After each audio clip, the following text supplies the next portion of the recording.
Hi, this is Carrie Cassidy. I'm here with Michael Tellinger, and he has been very instrumental in bringing Makomati and the African ruins in South Africa to the public attention. He's been working with Johann Heiner in doing so, and we are here to talk about that and his book, Slave Species of God, which has gotten worldwide recognition, as well as to get an update on where things are going now.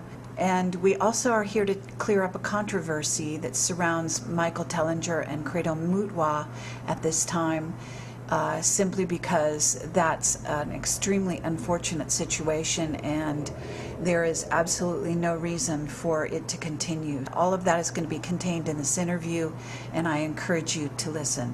Thank you. This is Carrie Cassidy from Project Camelot. I don't know if you're aware of the TV shows that are out there now, but they are pretty adventurous if you follow certain ones, like Dollhouse and Fringe and Stargate Universe. They're covering some pretty sophisticated stuff, actually. They are, and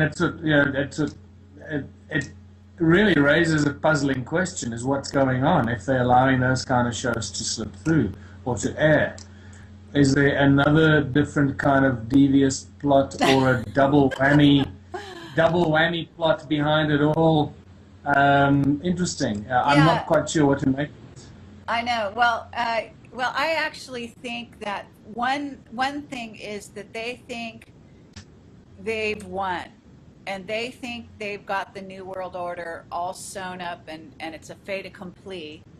And so, in a sense, they don't care anymore what we do. And that's one thing I get. And the other thing I'm getting, and this is not only from my own sort of psychic intuitive information, but from, whistleblowers, obviously.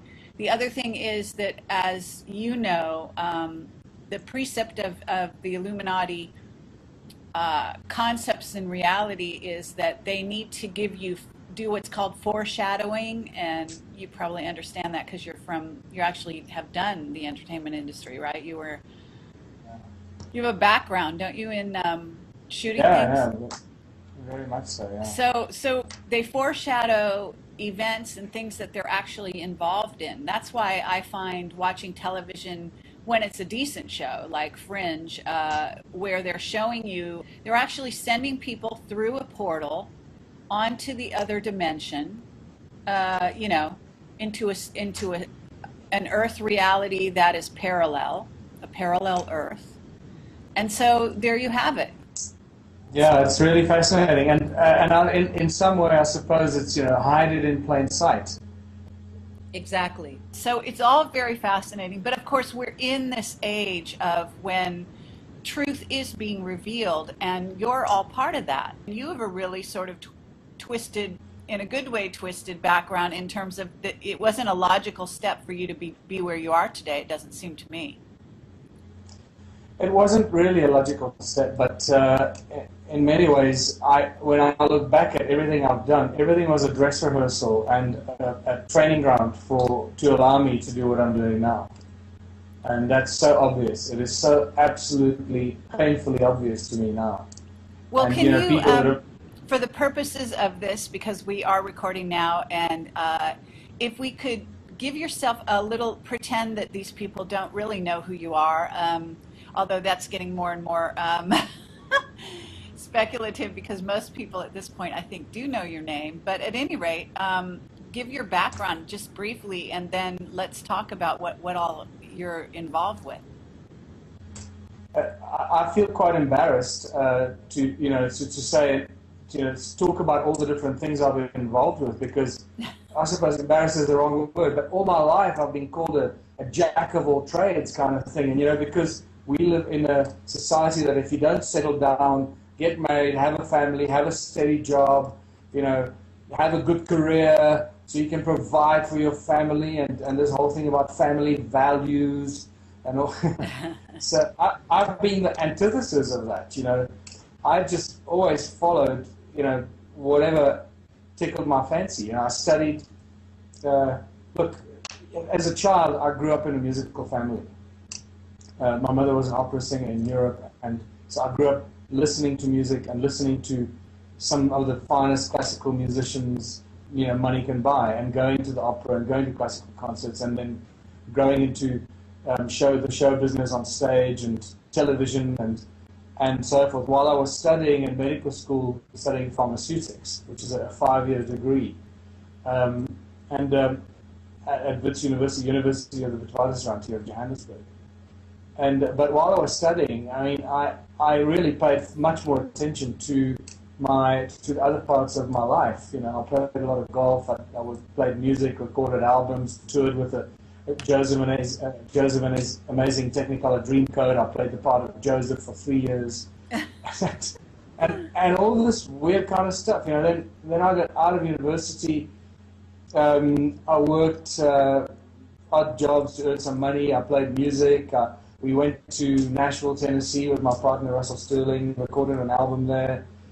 We came back and I got involved in the pharmaceutical industry for a few years. Then I got involved, then I went, played more music, and then I got involved in advertising, and I worked in advertising at some of the biggest accounts money can buy, Coca-Cola, Nissan, oh geez, I forget now, but just to mention those two is enough, I suppose, Yeah, really. and many more, and beer, the big beer brands that around the world. South African breweries, which now is SAB Miller, is the biggest brewer in the world, and I worked on many of their big brands here in South Africa, and so my life has really been an interesting roller coaster of all kinds of things, and just wherever my interest took me, I decided that's what I'm going to do, and I did it for a few years until I got bored, and I decided, okay, I've had enough of this, I'll do something else. And that's it. And in between, I was absorbing all this information and reading all these books and finding new avenues of knowledge and information. I realized, hold on, there's a whole big chunk of this stuff missing. I need to write a book about this. And then I did. I wrote Slave Species of God, and suddenly everything changed. Yeah, But, it's just incredible.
exact same track as everyone else. And Yeah. so I'm going to ask for your help in that way. But I also know that, the truth of the matter is also that you are that things are really moving along kind of quickly right now for you. And maybe you can describe, uh, first of all, the actual finds and how you got involved with Johann Heiner. Is that how you say his last name? Yeah, Johann Heine, yeah. Okay, Um, and talk about that a bit, and then we could also talk about how you got involved with Credo Mudwa, and go down that road.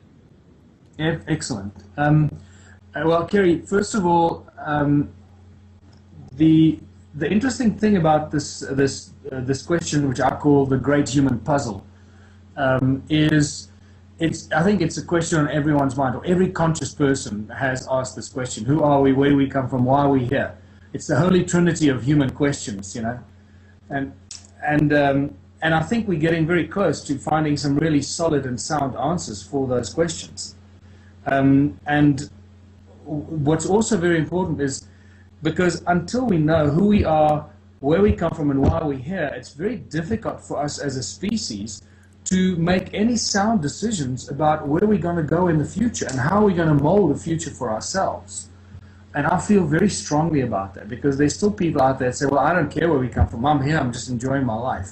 Well, that's a wishy-washy kind of answer, in my personal opinion. Um, and Yeah, I think that's a very good point. You absolutely need to know why you're here and what you're doing in order to know where to go from here. Absolutely. I think that's I wonderful. and what's fascinating is that my work in Slave Species of God led me directly to meeting Jan Heine, who introduced me to the ancient ruins of Southern Africa. And thank God for Johan, because after 20 years of trying to bring the significance to the people of and the academics of South Africa, and the so-called informed educators, who we now find out are actually the opposite, um, we realize that we're dealing with evidence that everyone has been looking for all these years, from Zachariah Sitchin to every other author that's ever ventured into, the origins of humankind and so forth. Eric von Däniken probably being one of the first that started asking these questions and wrote some amazing work that still stands today, actually, and he did it without very much scientific support, just using common sense and logic. And now we're finding that we're sitting on this vanished civilizations, the remains of the largest ever human settlement that's been constructed on planet Earth, here in Southern Africa, South Africa, Zimbabwe, Botswana, Mozambique, and probably even further north over the Zambezi into Zambia. And we're dealing with, which includes obviously the ruins of Great Zimbabwe, and we're dealing with direct links to the Sumerian Anunnaki, the Anunnaki that the Sumerian tablets refer to. We're dealing with bases that were, without a shadow of doubt, constructed by Enki and his team, and the earliest gold mines on planet Earth, and the first civilizations that emerged on planet Earth right here in Southern Africa mining gold. We are now absolutely positively sure, in my mind, and a growing number of people around the world, that this is what we have discovered and uncovered. And that fills in a huge missing piece of the puzzle in that big question: who are we, where do we come from, and why are we here? And we can start feeling a lot more comfortable once you've absorbed this information and you've seen it and you really identified the absolute vastness of it and the complexity of it as well, the complexity of these ruins, because these people lived here for a period of 270,000 years about, before the flood wiped them all out and just covered everything by several meters of sediment and soot and soil.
well, especially Swazi, and well, many of the African languages show very distinct links to Hindi and before I mention the names, but many Indian languages, and some of the customs and so forth. And this is very interesting because now we start seeing a multi-layered crossover of the ancient civilizations here. Although there's no doubt in my mind that the first civilization was here and every other civilization emerged from that, it seems that the Hindu civilization emerged from that and then came back here only to retrace its steps many thousands of years later as well. And so it was sort of came back, and so did the Bantu people, the Abantu people, as Credo Mutwa tells us. Abantu is Abantu, the children of Antu, who was the Sumerian goddess, the wife of Anu, the children of Antu who lived in the land of Abzu, below the equator, where the gold came from. Oh wow! Yeah, very interesting. So they have it in their lore, in their verbal exactly. Traditions. And that's how Jan and I got together. And then he took me to the calendar site that he discovered, and I said, listen, we need to write a book about this stuff because this is far too important. And I started working on the book using his photographs. And when I finished the book, I said, well, we need to find a nice name for this calendar site. In the beginning, we were going to call it the Jan Heine Stone Calendar, but I said to him, look, it doesn't really have a good ring. We need to give it a name that's going to be a catchy name for people to remember. And since we both believed it was, at that stage, already believed it was probably the oldest man-made structure on Earth, I came up with the name Adam's Calendar, since Adam's supposed to be the first man on Earth. And Jan said, no, that sounds great. So we ended up calling it Adam's Calendar, and that's what it's called today. That's wonderful. So how does the Makomati, when you talk about the Makomati, is this the ruins, is this a distance from Adam's Calendar? Yeah, look, Adam's Calendar is actually right in the middle of the ruins as well, but the forestry activity has destroyed most of those ruins. But even on Google, if you look on Google and you find Adam's Calendar, it's very, very visible. It's very clearly visible. It's a beautiful sight to see on Google. If you move south from Google and you find the first open area in the mountains where there is no forestry, you will start seeing the stone circles, even on Google, which suggests that most of that forestry area destroyed a lot more, thousands of more circles that were there already. Yeah, and this the is what you find. I guess the destruction is just really disheartening. There has to be lots of layers there, because you're saying that the flood actually came and wiped all of it out. And I guess that's documented in terms of archaeology, and even in the traditional sense of the word, right? Yeah, you know what, Kerry, it's quite obvious in some of the aerial shots how the soil has covered everything. There had to be some giant global event that was of such giant geophysical proportion, which could have covered. Only such a large event could have covered this entire area under so much soil and sand.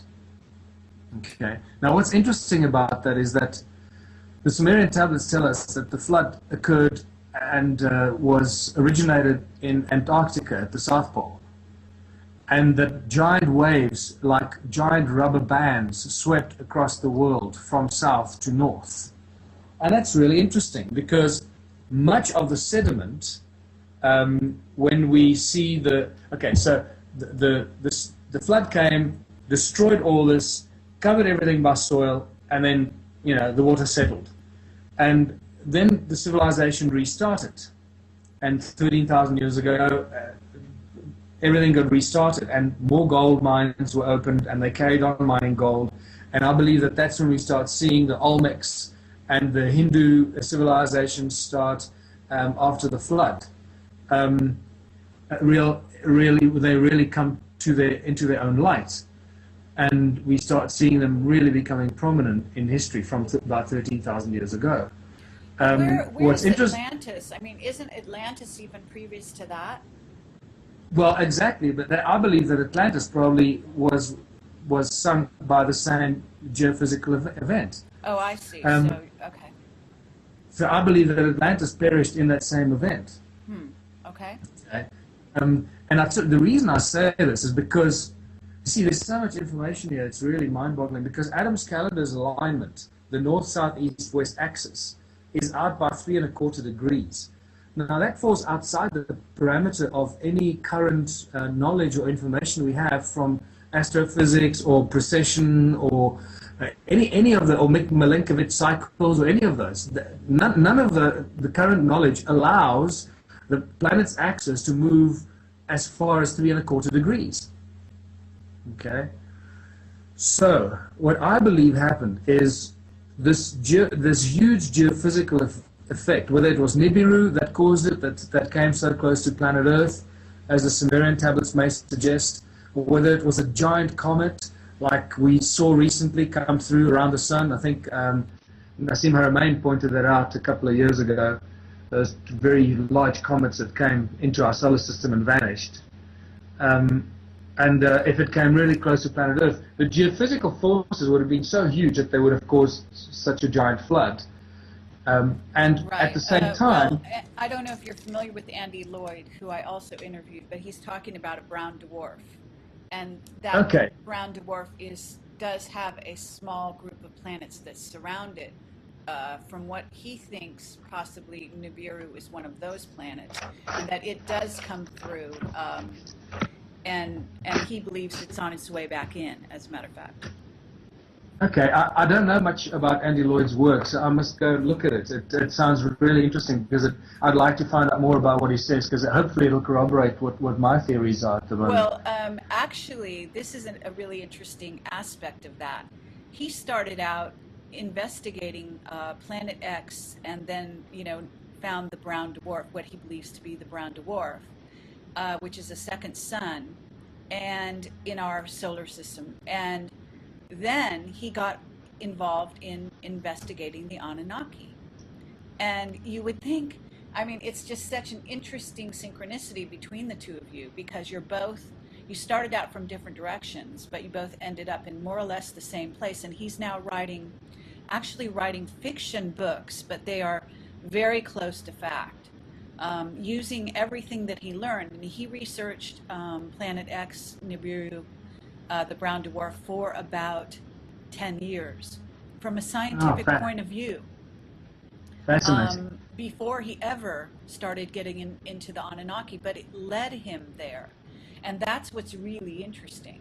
So the two of you may have quite a bit to talk about at some point, and he is English, by the way. So, yeah, very interesting. I took a trip to England a few months ago and interviewed him there. The interview is on our website, so I do encourage you to listen to it.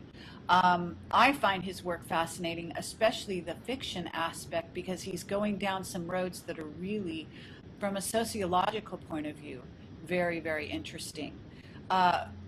Things about what it means to be an advanced species interacting with, say, people on Earth. Should that happen, and should that become the way of the world in the future, and what that would mean for us, and what that interaction would look like, what it would portend for us, etc., etc. And you're dealing with how it happened in the past, you see. Yeah. So it's a really interesting idea. Well, I want to take you down into the future, because this is where my work really seems to be pointing towards, and a lot of, I suppose,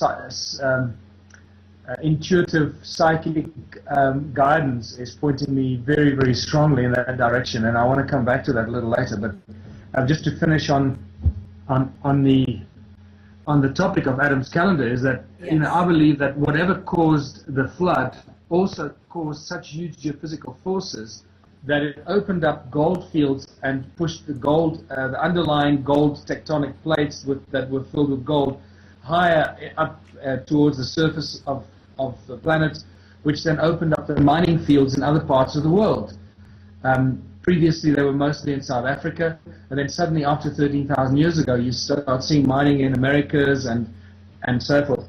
There may have been mining there before, but I think it really became a lot more active after the flood, based on my current research.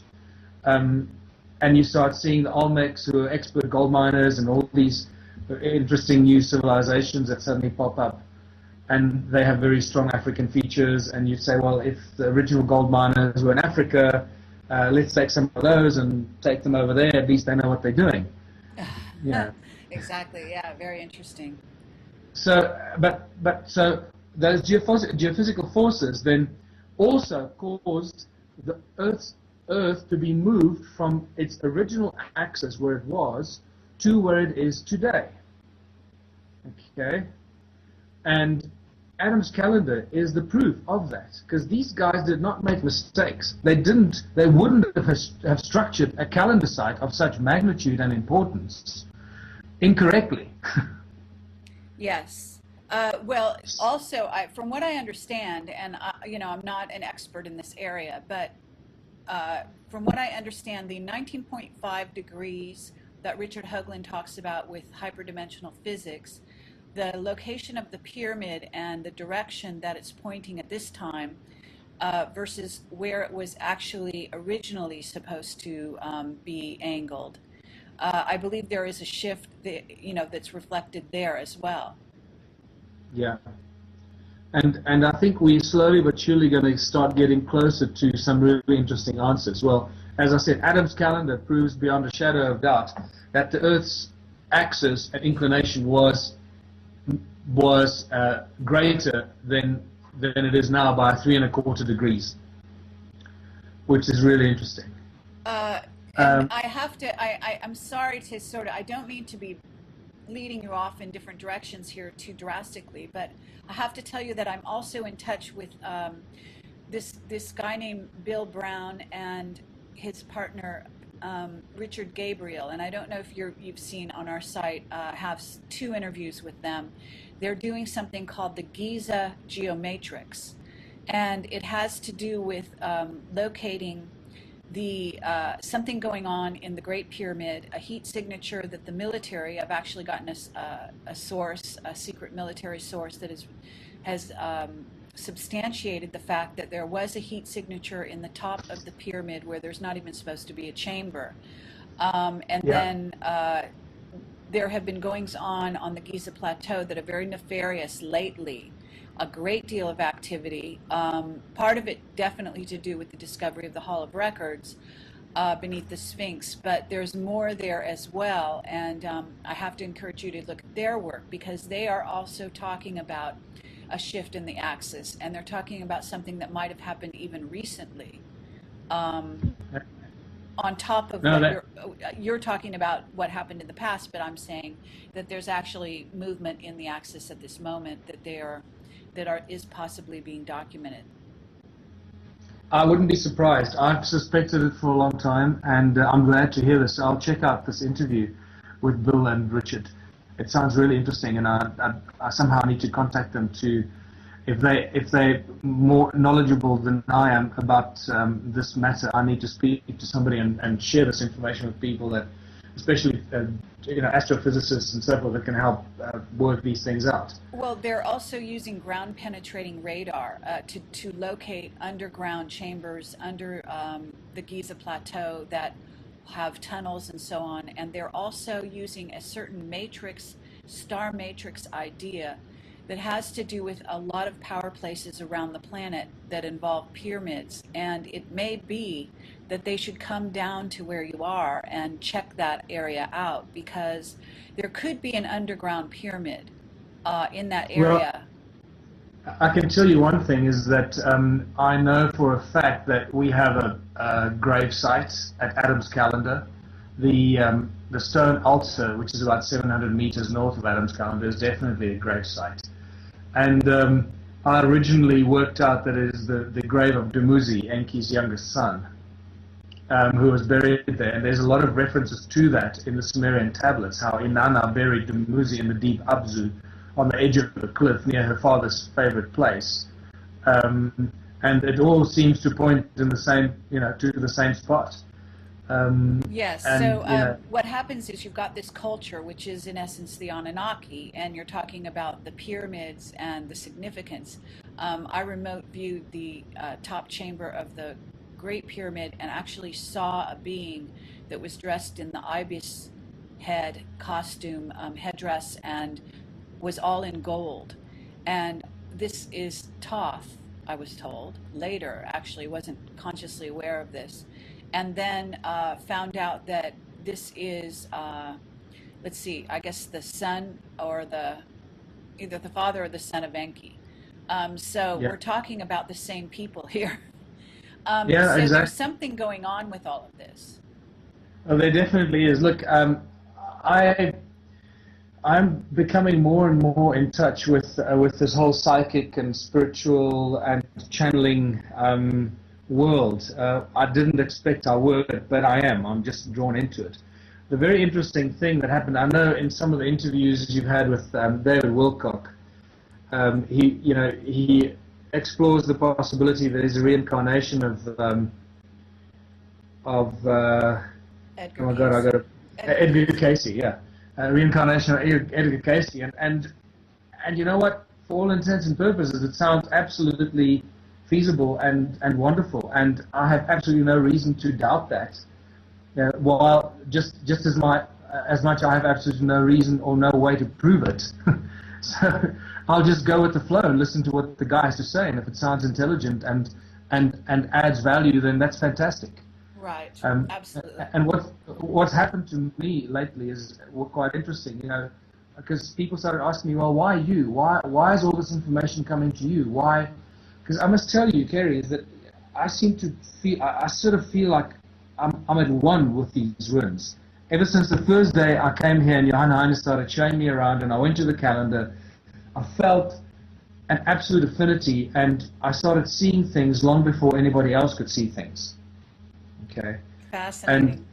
And understanding things about this, and then I went and I figured out that stone altar is actually a grave, that it's a grave of Dumuzi. And incidentally, I asked Kreda Mutwa about that, and he confirmed that it is the grave of Dumuzi as well.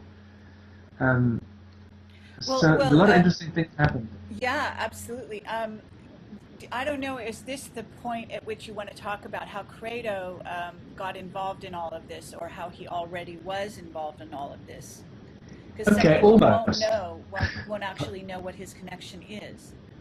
Yeah, almost. Let me just finish this thing, because it's got psychic implications, and I know that a lot of your listeners and your subscribers are open-minded, and they like this crossover with hardcore science and psychic ability and so forth, which we know in any case is an ability that's proved over and over again by hardcore science.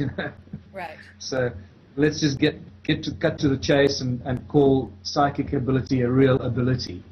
And what happened is that one or two people looked at me and they were asking, well, why are you involved? And I asked a few psychic people. I said, well, I don't know.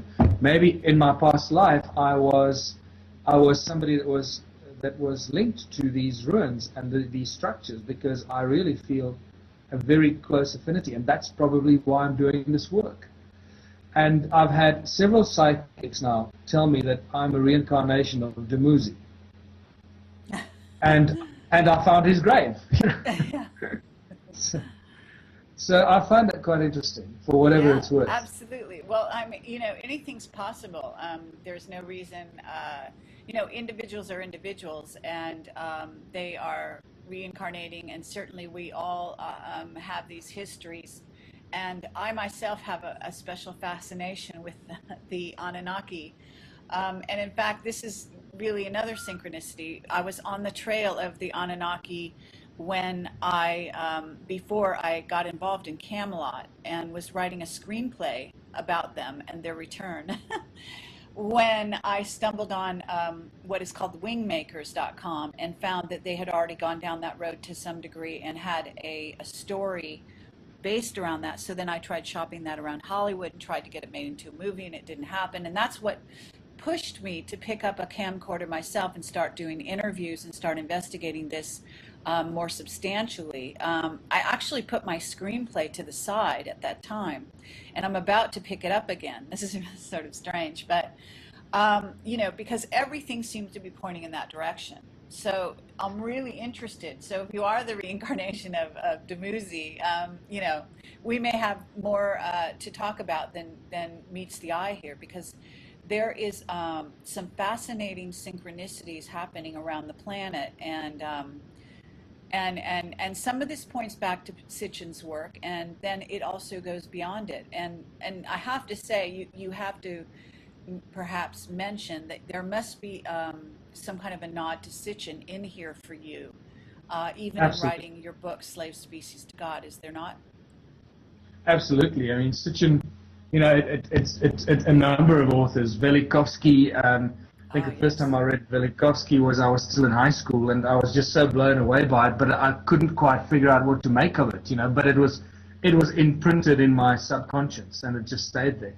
And then when I finally discovered von Däniken, and I went through his books, that suddenly sparked me off. And then several years later, I discovered Sitchin, and that just got me on a whole track. And I realized that there was this information that I needed to follow up on and find as much as I possibly could about it. And Yeah, then with my it's knowledge, really with my interesting. knowledge of biology and chemistry and all that from, you know, from studying pharmaceutics, I realized that I was in a position to simplify it, because many people that I spoke to about Sitchin said, look, his work is too difficult to read. For me, it's beautiful. I love his books, you know, but a lot of people out there struggle with the style and the way he writes. It's too much information. So I realized that I need to write a book that any person on the street can pick up and read, and make it really easy for them to read and understand, and link all these things together, you know, anatomy, biology, etc., history, religion, genetics, link it all together, and then tell the story of humankind, which I extracted from the translations of the Sumerian tablets from Sitchin and various other people, and then the Schoen collection in Oslo, and many others. And there's just fascinating stories. So definitely Sitchin is Yes. a huge, I suppose, inspiration to many other authors. Absolutely. And, you know, there are a lot of different directions we can go from here. So, do you want to talk about Credo Mutwa and how he, because you give quite a nod to him very graciously in your book about Makamati, and I think it's the Adam's Calendar one that you wrote. I'm trying to place which one I read it in. And at any rate, I think that it would be interesting to know, how did he link up with all of this? Obviously, I've known about Credo Mutwa for a long time, and slowly but surely, the importance of his influence started to grow in my personal body of information.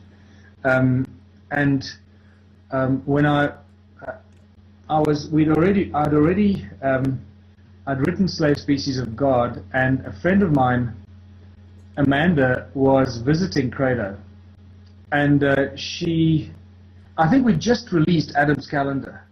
That's it. I just released Adam's Calendar, and my friend Amanda was visiting Credo, and I got a phone call from her, and she was very, very excited. She says, Michael, Credo wants to see you. Credo wants to see you. And I went, oh, wow, that's amazing, because I'd love to meet the guy. I didn't know how to meet him or how to go about it. And she said, no, Credo wants to see you. I'm with him now. And I said, okay, well, when you finish there, get me his details, and I'll phone him and organize to go and see him. Which then happened, and I phoned Credo, and I had a long chat with him on the phone. And the way it happened is Amanda was sitting talking to him, and they went there for a day. They go there sort of once every 6 months with a group of people. And she saw my book, Slave Species of God, lying on his on the table in front of him. And it was a well-thumbed, very well-used copy of the book. And Amanda said, "Oh, do you know Michael Tellinger?" And Credo said, "No, but I'd like to meet Michael, because I have a lot to tell him." And he said something like, he has an important job to do, or something like that. And Amanda said, okay, well, I'll phone him. And that's when she ran out and phoned me. Credo wants to see you.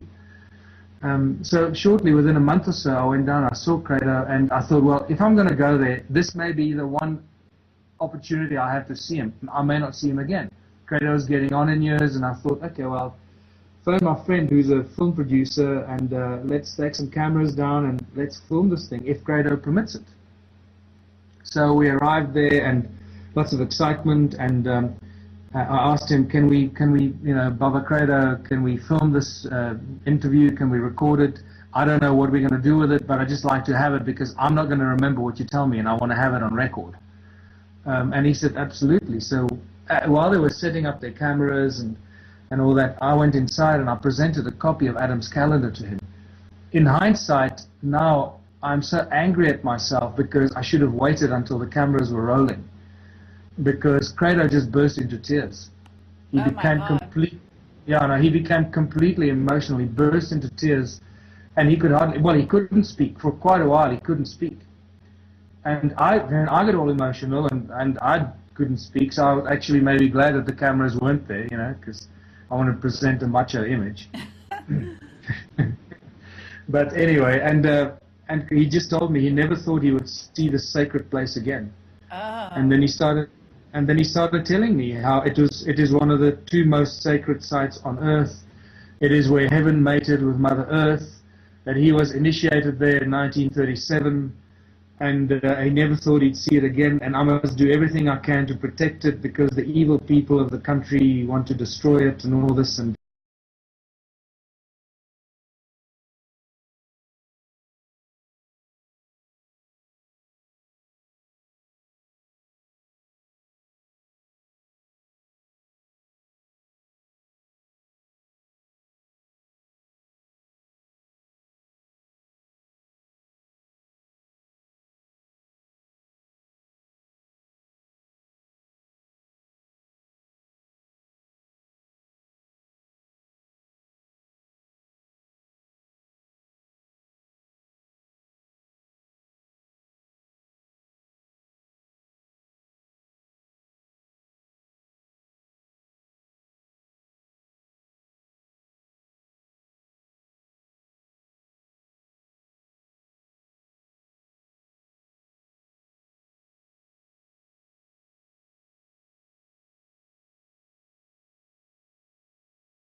or a scalar weapon device? Yes, something like that. And with that, they were going to decimate and fry the Allied forces as they came over the horizon, right?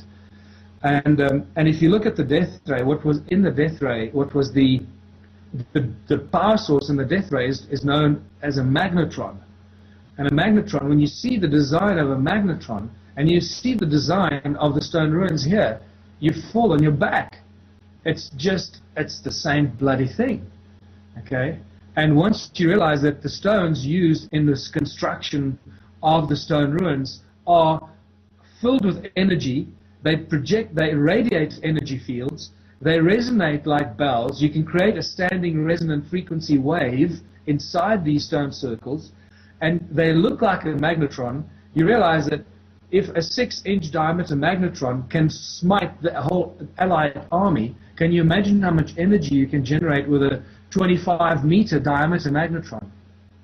Yeah, yeah, absolutely. Well, there is all of this, and from what I understand, the Great Pyramid also has some of these energy frequency powers. They've talked about that as well.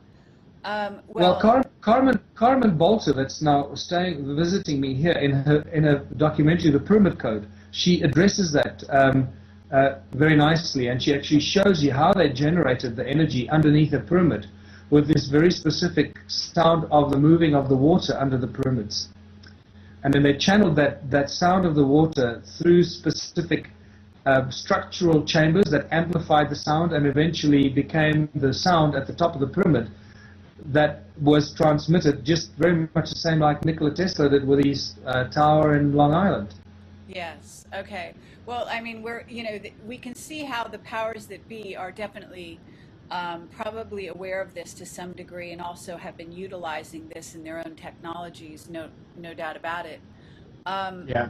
But this is coming from quite a different direction, and it's fascinating that that in a sense you've been allowed to investigate and develop these sites without too much interference. Has there been interference? Well, I sense that the first wave of interference has just started in the last 2 weeks or so, with some slanderous rumors that have started being spread about me. And it's very depressing, and it's very disheartening that people have nothing better to do than to concoct malicious lies and rumors and start spreading them on a relatively high platform of international figures that have bought into it and have actually swallowed the lies and disinformation. Well, since you brought it up at this moment, let's actually go down that road, because part of the reason we're doing this interview now is to actually dispel some of those rumors and to make things clear for the people out there. And we'll do this in writing too, if necessary, to accompany this briefly. But let's talk about what the rumors are that are being spread, and then explain why we don't have to. I think we've agreed not to use names really, other than some of this concerns Credo Mudwa, and certainly not because of his fault or anything like that, but that he's been wrapped up into this whole sort of campaign.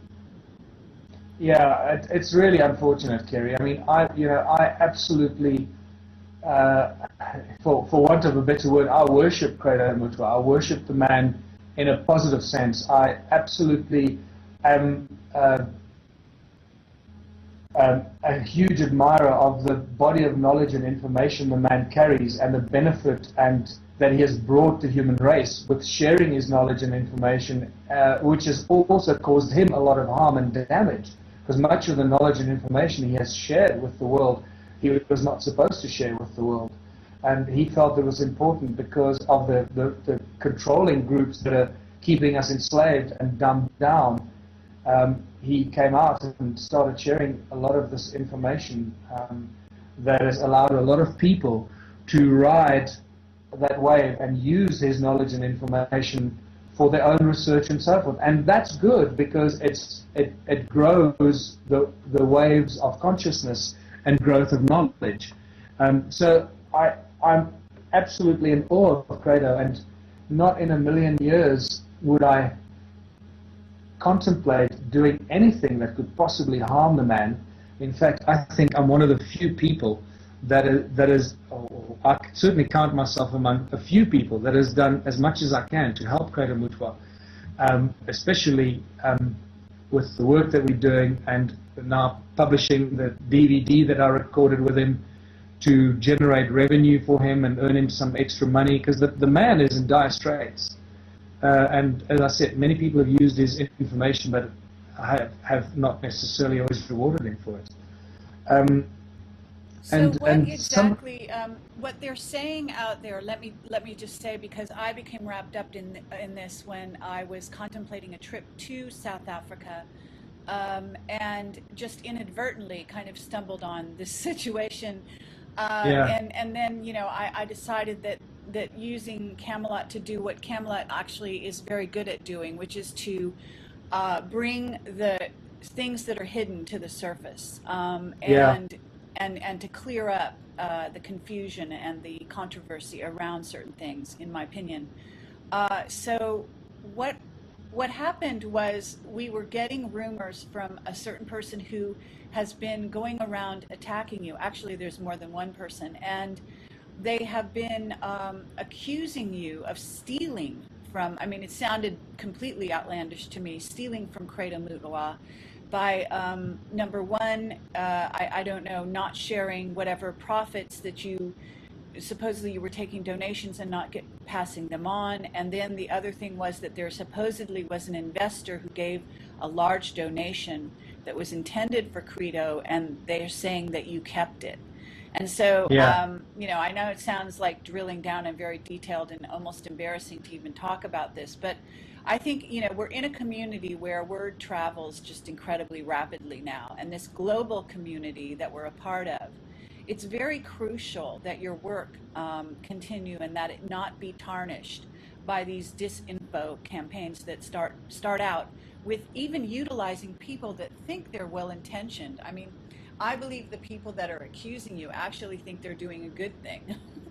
It may, you know, it may be so, and I think maybe they do think they're doing the right thing. So let's quickly cut to the chase here. Yes, I've been accused of stealing money from Credo. I've been accused of stealing large, vast amounts of money from Credo Mutwa. I've been accused of receiving donations aimed, you know, for Credo Mutwa and keeping it to myself. Now, it's very simple to get to the bottom of it. So I'm going to just really make it very, very simple. First of all, categorically speaking, I have absolutely not taken anything from Credo. In fact, I pay Credo royalties from the DVD on ZuluPlanet.com that I spent a lot of time and effort and money to edit together and put together. You know what it costs in time and money to edit these things together. Absolutely. And put together a nice professional product of very important information and knowledge that Credo shared with me that day, that first day that I saw him. And so that's available on our website, and Credo Mutwa gets a huge amount of royalties. I'm not going to go into detail because that's personal information, but I think I sent you a copy of our contract. So if I say but I do want you to say that, I mean, you give him half, which is more than generous in any kind of business arrangement, right? 50-50. Yeah, Credo gets 50% royalties of all the sales of the DVDs. And that's important. Okay, so now that we brought it out, as you said, that is far more generous than most royalties or most publishers or most people get in any kind of situation of this nature. Absolutely. So I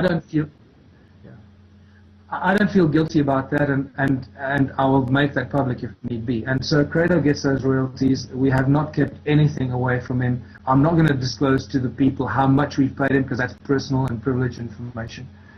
But the main accusation here is what really is, it's actually quite funny if you think about it. So this is how it works, right? Somebody tells these journalists that they have made a large donation to Credo Mutwa, which they paid into Michael Tellinger's account. Okay. And I go, okay, well, And then he tells them that, and Michael Tellinger has not paid the money to Credo, he's kept it to himself.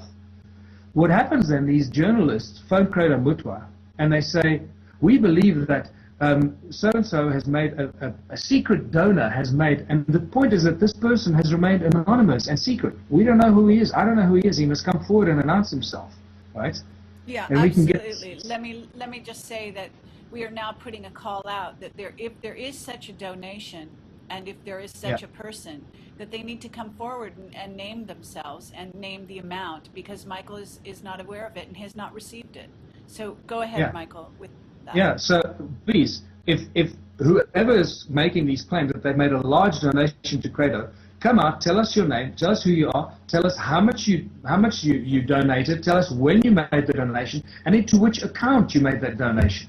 All right? I will then disclose to you what my account number is, and we can check on my account. I'll make that public on that day whether that amount has actually been received by me. I'm happy to do that.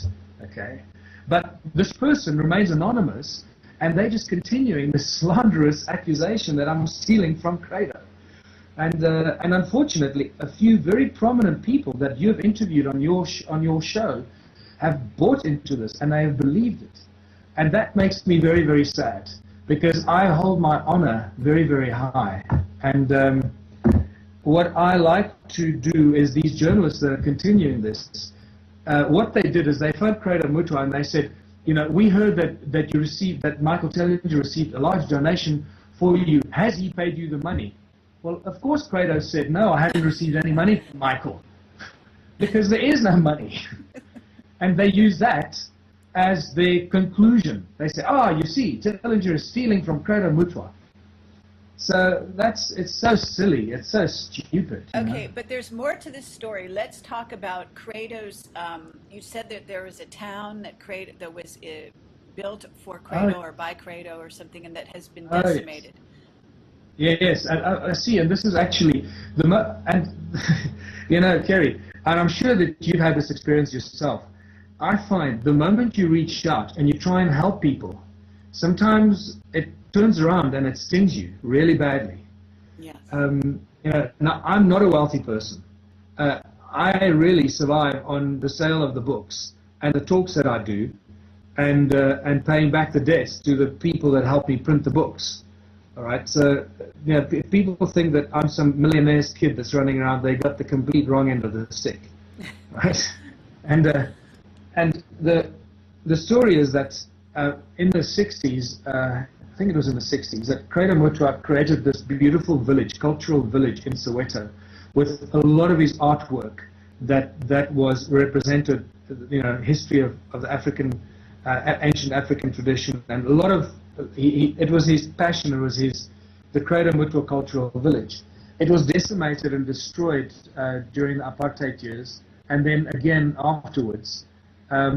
What has happened is that that cultural village is a means to survival and income to a few young black dudes in Soweto that take tourists there, and they show them this cultural village of Credo Mutwa. Now, a close friend of mine by the name of Dave Gardner, I'm going to forward you his email, because he sent me an email to basically outline the story. Dave Gardner went to Credo's village in Soweto, and he came back and he was just absolutely shocked and depressed, because he's a huge fan of Credo, and he's only 19 years old, and he's one of the most informed and well-read people you'll ever meet. And he phoned me and he said, listen, Michael, I've just come back from Credo's cultural village in Soweto, and it's shocking. It's a disgrace in the state in which it is. We need to do something about it. And I said, well, fine, I'll help. We'll help raise some money on my website, and find enough money to fix up Credo's cultural village. So what we did is we put a button on my website. We put some photographs of the destruction and the broken statues and just the absolute mess on the website, and we said, please help us, make a donation towards Credo's cultural village, so we can, send a team in there and fix it up and clean it up, so it's a representation and clean and get some respect back for it. Not only that, but also in a roundabout way, helps some of these young guys to earn a living, which is the only source of living they have when they take tourists to this cultural village. And anyway, so that we put that button on the website, and it was there for probably about 3 or 4 weeks. We didn't receive any donations at all, and I'm happy also to disclose that quite publicly. Really, I mean, it's just these poor journalists. I don't know what they're getting themselves into. They're going to have to lick some, kiss some serious ass after this, because they're just lying, or they're just being taken for a ride. Yeah, And exactly. so eventually we didn't get any donations. But what happened then is, when I got to Credo's house, when I saw Credo in March, and I got to his house, Virginia, his wife, brought up, listen, some people have been phoning us and telling us that Tellinger is raising funds for Credo and keeping it to himself. And I went, hold on, where is this? What's going on here? And I said, okay, is this to do with the cultural village? And she said, yes, it's something to do with. And I said, yeah, that's right. And I meant to tell you about it when I got here today. Is that we're trying to raise some money so we can send a team in there and fix up your village, the cultural village in Soweto. And Credo said, well, he's got nothing to do with the cultural village, and he doesn't want anything to do with it because in his heart it was dead. So I said, well, if that's the case, thank you very much. End of story. And we pulled the plug and we took the button off the website, and that was the end of it. And at this point, so it's very clear, I mean, that you didn't raise any money there, and you're stating that unequivocally here in this interview publicly for all people to hear. So I really thank you for being so frank and being so open to even, disclosing this kind of information, because I do understand that, this is an invasion of your privacy, but it's because Credo Mutwa has become such a cause celeb in a certain sense, and because your name is becoming so well known, and that, obviously your work with Adam's Calendar and Makamati and so on, that it's important that this not be, as I said, tarnished by these innuendos and rumors. And I have experienced a lot of this myself of late. And so I know how it can be very damaging. And I appreciate you doing this. I appreciate you speaking frankly. No, thank you very much, Gary. I appreciate you giving me the platform to do so. So, in closing, I'm one of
and they get excited, and they realize that there is a bright shining light and hope at the end of this dreary dark tunnel.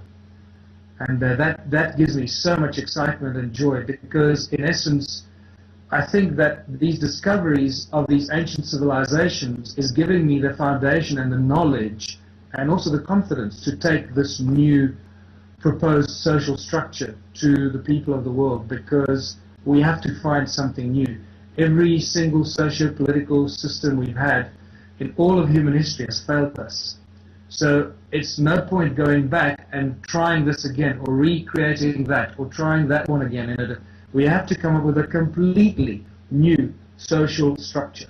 And that's what I've concocted and come up with, and I call it contributionism. And I'm going to talk a lot about it on YouTube in sort of small bite-sized chunks very soon. But I'd like to maybe have another interview with you and discuss that and go into the details and the various aspects of it, because it's quite difficult for some people to wrap their heads around it, because we are so completely and utterly conditioned by capitalism and molded by the schooling system that we have, that some people struggle to really understand it. And you need to unpack it in small bite-sized chunks, and after a little while, when the pieces of the puzzle start to drop and you realize how simple this contributionist system is and how much abundance it provides on every level of the human social order, it is quite spectacular, and it's very, very exciting to start thinking about it. In fact, I'm so engrossed in it that sometimes I forget that I live in a capitalistic world. Well, and I just want to jump forward and be in this contribution society where there is no money, there is no barter, no trade, and no concept of value attached to anything. And there's a completely new approach. It's quite a spiritual and a conscious approach to life. And I think we're very, very close to that tipping point. Is there any way that you can put it into, I mean, you know, if you were to put it into maybe a sentence or two as to what exactly that is? And I have a theory, and I think I actually saw a brief statement about your this, but I didn't get a chance to really get into it so far. So is there, just because, and then at some point, yes, I'd love to do a follow-up interview here anyway, regardless, and certainly we can deal with that subject in more depth. It would be wonderful to do so. In fact, I'd like to interview you in person. So, if, No, you know, because I think people are very strong in person. You know, obviously that's what Camelot has been built around, is putting a camera in front of somebody and really getting their testimony face to face. And so, since you're coming here anyway, we're going to have the opportunity, and that will be really fabulous. But be that as it may, could we at least, you know, just tantalize people with a little bit more about the concept, what exactly it might be? Okay. I was going to say to you, hopefully I'm going to see you here first before you see me in Los Angeles. So. Oh, that'd be wonderful. I would love it. Okay. Well, listen, my invitation to you is open. You can come here anytime. I've got Carmen Bolter here now.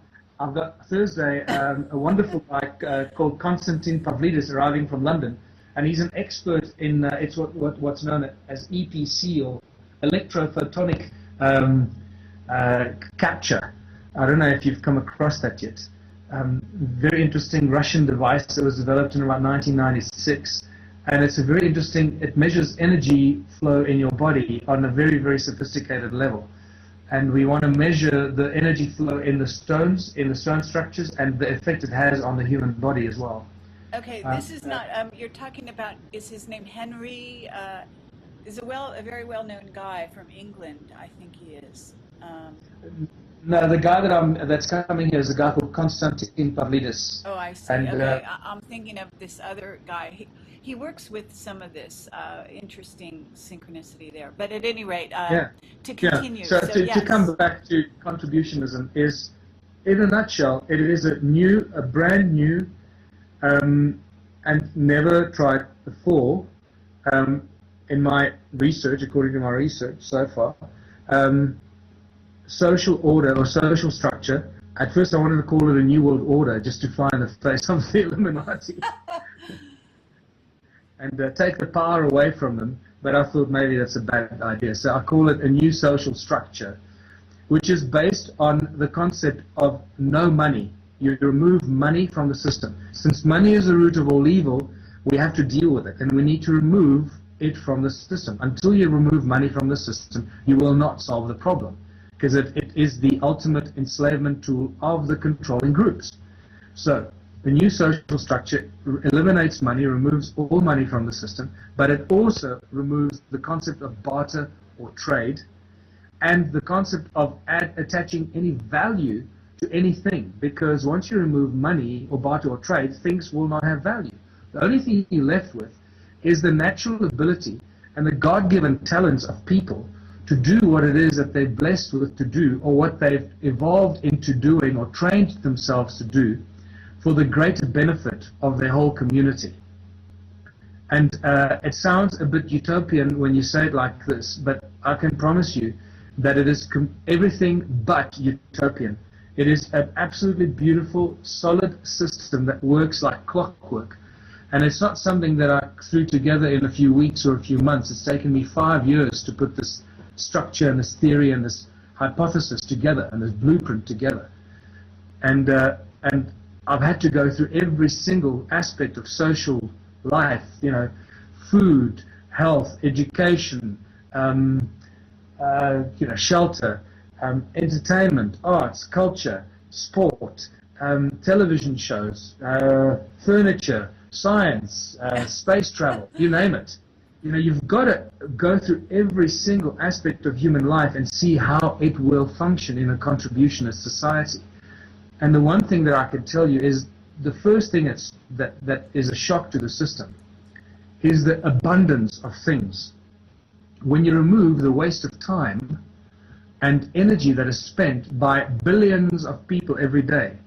If you next time you get out of your house and you drive down the road and just look around you, 90% of the people that you see around you are doing something for money. Okay? They're not doing something because they love doing it. They're doing it for money. Okay? Now, just imagine the incredible waste of energy that happens there. 99% of the global population wake up every morning and they hate their life. They hate their boss. They hate their job. They hate the fact that they're in debt. They hate the fact that they have to stand up or catch a bus or catch a tube or drive in traffic, be in the rain, and go and do a job that they don't really like, but they have to do it because they have to buy bread and milk and put food on the table and pay rent. That's not what we should be doing. We should not be working for money. We should be working for the greater benefit of our community and ultimately ourselves. But if you turn it, once you realize that this is where this thing is going, you realize it's actually a fundamental, the fundamental substructure for contributionism is a higher level of consciousness and spirituality. And it's an absolutely beautiful system, and it works like clockwork, and the abundance of everything from food to science to technology to arts and culture is astronomical. Well, I think it definitely has value. I can tell that right off, you know, just listening to you. And thank you for that. I think that it's an extremely sophisticated idea for the planet, and I do think that it's quite possible that that's something that we are evolving towards anyway. And therefore it's almost implicit. In other words, what you're saying is, you know, for each person to contribute who they are and what they are, which is what they do anyway. We're all energy, if you think of it that way. So in essence, in just coming here as a spirit, as a soul, at this time, we are contributing to this whole. Now, whether we contribute in a positive way or a negative way is another matter, but we're all contributing. So at the very I must also add, sorry to interrupt you, I must also add that some people immediately think when they hear this, they think, oh, it's a free-for-all, I'll just sit on my ass and do nothing. And it's a lawless society, and all. It's nothing like that. It's actually completely the opposite. But we can get into that in a next interview, or we can go, or a next chat when I see you, where we can go into a lot more detail and actually break down the different aspects of this, because it really is so beautiful and so simple. Once you start it, once I've taken you through a few of the elements you'll then be able to start working out all the other areas because you'll understand the formula is so simple. Well, I do want to say that in a sense, and I'm just throwing this out, and then we probably should close this down because people's attention span is not that long. And I did want to put this out as one. But the idea is a bit like a tribe. What I envision would be tribal life. You know, in other words, each person simply being there wherever they are and contributing. Yeah. So on a very basic level, I think maybe that is something of a mirror or a model for what you're talking about, but in a much more sort of sophisticated way. Exactly. It's very much going back to tribal culture and tribal lifestyle, but tweaking it and bringing in some really new, sophisticated ways and things that we want to move towards. And that you put your finger right on it. That's exactly what it is. Okay, very good. Well, Michael, this has been excellent. I've loved hearing from you and talking with you. You have such a wide range of knowledge, and you're also very, very open. And I noticed that before, and I have to say it again because it's, you know, it's a very important trait to have right now, is to keep one's mind open. There's so much coming forward in the future, coming towards us, or we're going towards it. It's moving both ways. And I think people need to keep their minds open to possibilities. And I love that you do that. I love that you tread where others fear to go, in the sense that you don't have to have a degree in this or that in order to compare and contrast various disciplines. And I think that that's, you know, it's all cross-disciplinary, and I think it's a very, very good way of looking at the world, because ultimately we're about breaking down barriers at this time and really finding the truth behind a lot of the facade and the screens. So thank you very much. Kerry, thank you very much, and we'll talk on Skype, and I want to get you down here very, very soon before I come to California and the United States, and I look forward to hosting you in South Africa. That sounds great. Absolutely. Okay, you take care. Okay, bye. Bye-bye.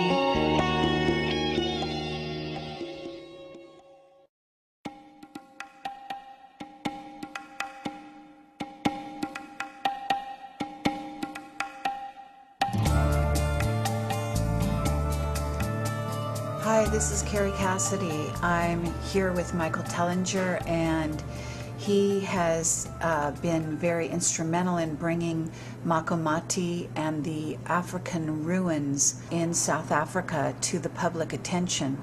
He's been working with Johann Heiner in doing so, and we are here to talk about that and his book, Slave Species of God, which has gotten worldwide recognition, as well as to get an update on where things are going now.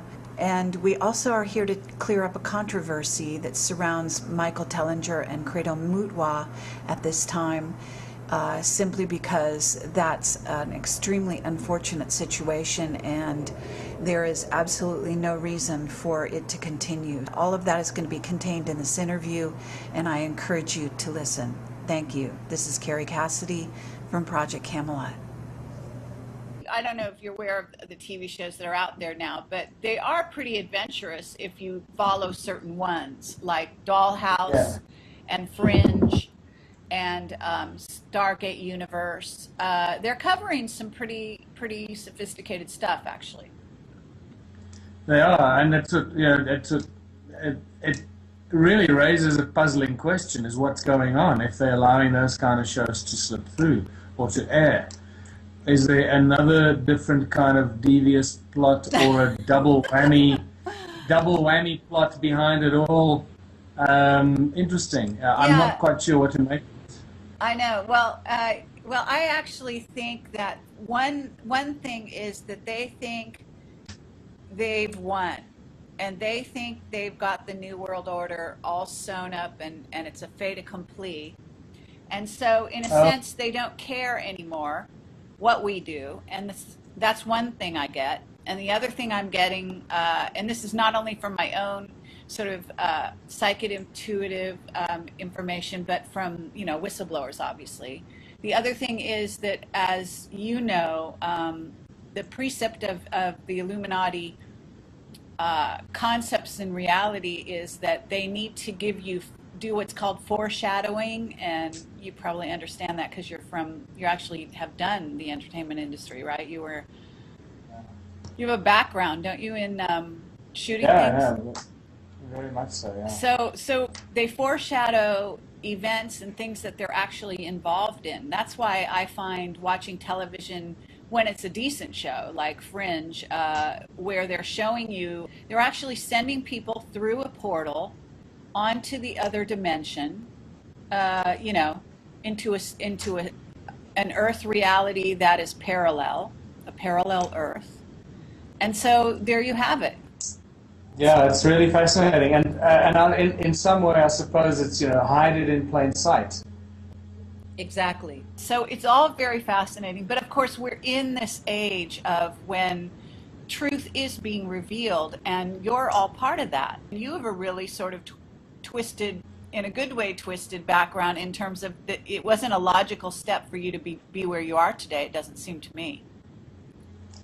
It wasn't really a logical step, but in many ways, when I look back at everything I've done, everything was a dress rehearsal and a training ground to allow me to do what I'm doing now.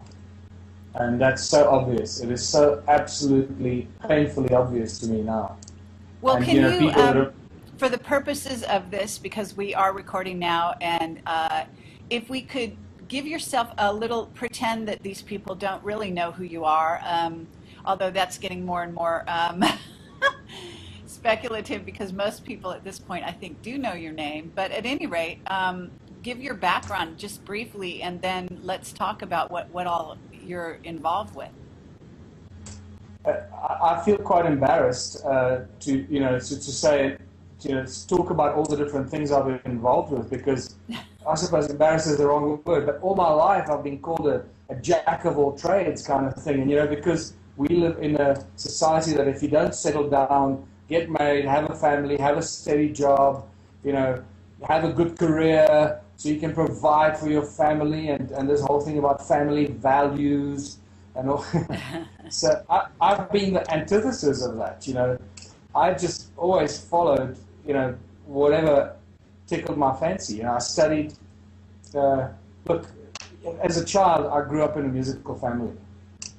My mother was an opera singer in Europe, and so I grew up listening to music and listening to some of the finest classical musicians money can buy, and going to the opera and going to classical concerts, and then growing into the show business on stage and television and so forth. While I was studying in medical school, studying pharmaceutics, which is a 5-year degree, at Wits University of the Witwatersrand here in Johannesburg. But while I was studying, I really paid much more attention to the other parts of my life. I played a lot of golf. I played music, recorded albums, toured with Joseph and his amazing Technicolor Dreamcoat. I played the part of Joseph for 3 years, and all this weird kind of stuff. Then I got out of university. I worked odd jobs to earn some money. I played music. We went to Nashville, Tennessee with my partner Russell Sterling, recorded an album there. We came back, and I got involved in the pharmaceutical industry for a few years. Then I got involved.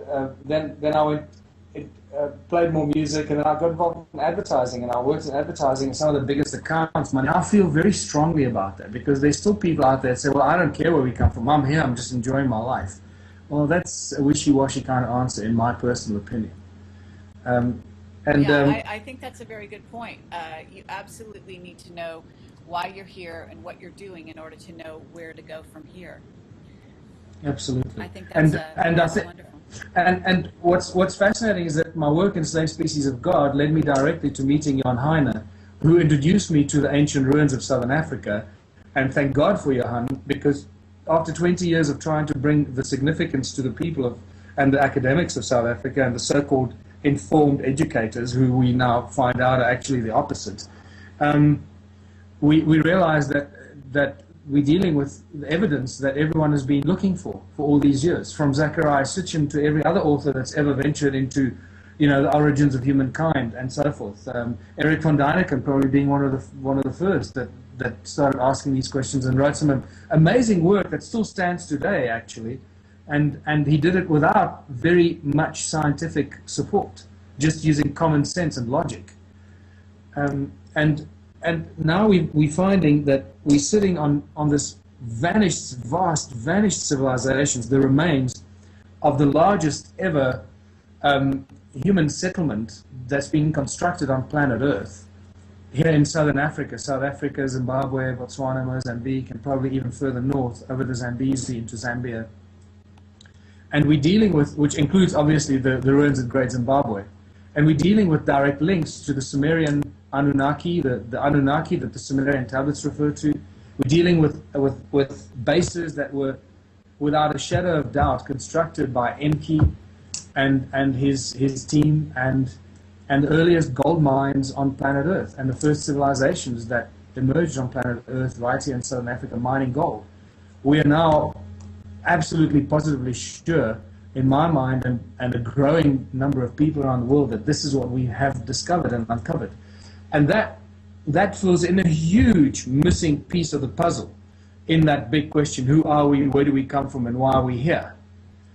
And we can start feeling a lot more comfortable once you've absorbed this information and you've seen it and you really identified the absolute vastness of it and the complexity of it as well, the complexity of these ruins, because these people lived here for a period of 270,000 years about before the flood wiped them all out and just covered everything by several meters of sediment and soot and soil.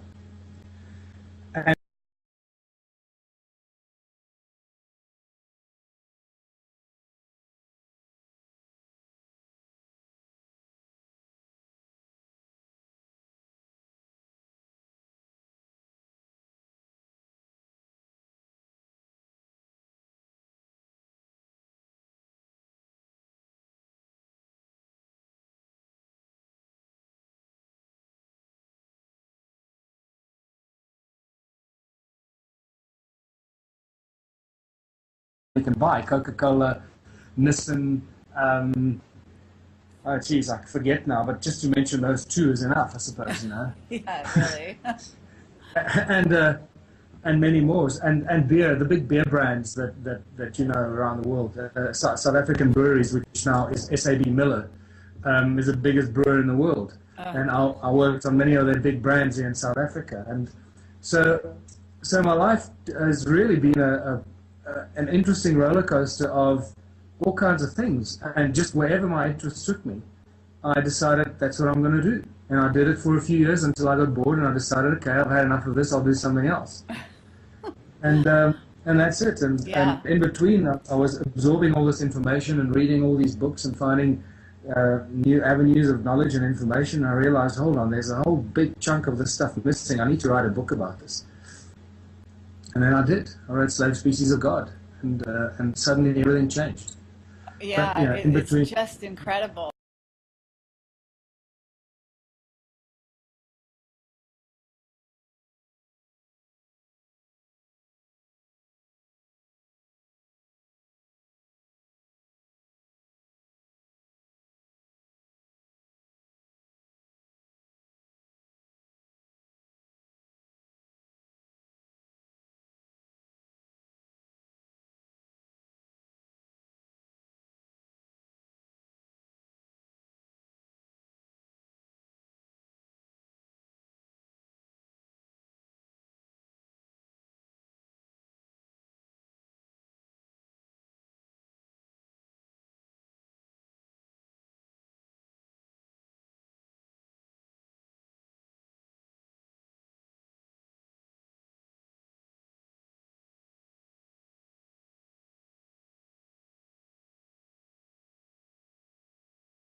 the exact same track as everyone else. And Yeah. so I'm going to ask for your help in that way. But I also know that, the truth of the matter is also that you are, that things are really moving along kind of quickly right now for you. And maybe you can describe, first of all, the actual finds and how you got involved with Johann Heiner. Is that how you say his last name?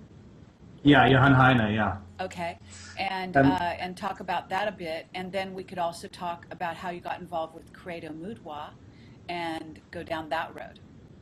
Yeah, excellent. Well, Kerry, first of all, the interesting thing about this question, which I call the great human puzzle, is I think it's a question on everyone's mind, or every conscious person has asked this question: who are we? Where do we come from? Why are we here? It's the holy trinity of human questions, and I think we're getting very close to finding some really solid and sound answers for those questions. And what's also very important is, because until we know who we are, where we come from, and why we're here, it's very difficult for us as a species to make any sound decisions about where we're going to go in the future and how we're going to mold the future for ourselves.